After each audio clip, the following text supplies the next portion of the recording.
Number 40. They forced you to carry pain that was so malevolently deep, as if in your mind you were just supposed to remain asleep. And as to what was going on with you, you couldn't put a name to it. It started out when you were so small that heaviness that felt on your chest was just an enthralled way, a reaction that you couldn't explain.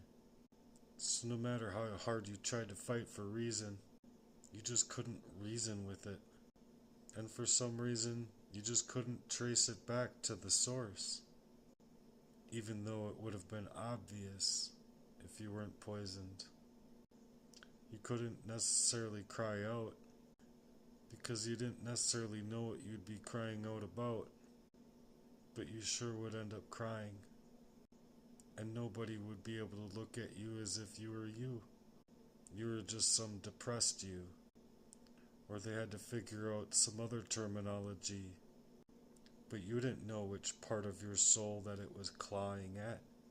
So they made sure that your origin stayed buried, or the stage that was being set would collapse before the truth ever got to walk on it.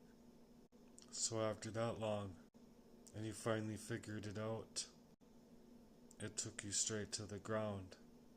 And that collapse was pre-planned. Not to mention all of the collapses before.